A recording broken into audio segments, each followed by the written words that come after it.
નમસ્કાર, વીટીવી ન્યૂઝમાં આપનું સ્વાગત છે। સમાચાર સાથે હું છું નેહા। તો લોકસભાની ચૂંટણીની તારીખો જાહેર થઈ ચૂકી છે।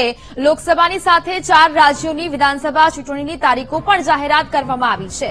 વિધાનસભાની પેટા ચૂંટણીની પણ જાહેરાત થઈ ચૂકી છે।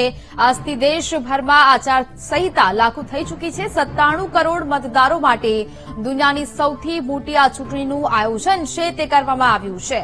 તો જે પ્રકારે અલગ અલગ તબક્કામાં ચૂંટણી યોજાશે। બીજા તબક્કાનું મતદાન 26 એપ્રિલે છે। તો આ પ્રકારેનું આયોજન 7 મેના રોજ ત્રીજા તબક્કાનું મતદાન છે તે યોજાશે। તો 13 મેના રોજ ચોથા તબક્કાનું મતદાન છે તે યોજાશે। તો વાત કરીએ, લોકસભામાં 7 તબક્કામાં મતદાનની જાહેરાત છે તે કરવામાં આવી છે। 19 એપ્રિલે પ્રથમ તબક્કાનું મતદાન છે તે યોજાશે। તો અલગ અલગ બીજા તબક્કાનું મતદાન 26 એપ્રિલે, જ્યારે ત્રીજા તબક્કાનું મતદાન 7 મેના રોજ, ચોથા તબક્કાનું મતદાન 13 મેના રોજ યોજાશે। પાંચમા તબક્કાનું મતદાન 20 મેના રોજ થશે। છઠ્ઠા તબક્કાનું મતદાન 25 મેના રોજ થશે અને સાતમા તબક્કાનું મતદાન 1 જૂને થશે, જ્યારે મતગણતરી 4 જૂને થશે।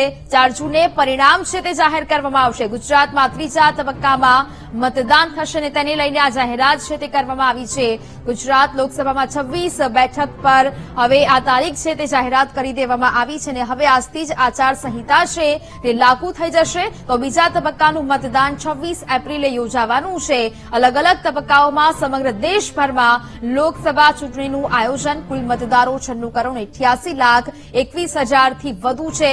તો 55 લાખ ઈવીએમ મશીનની પણ ગણતરી છે તે કરી ચૂકવામાં આવી છે। 10.5 લાખ મતદાન મથકો પણ ઉભા કરવામાં આવશે।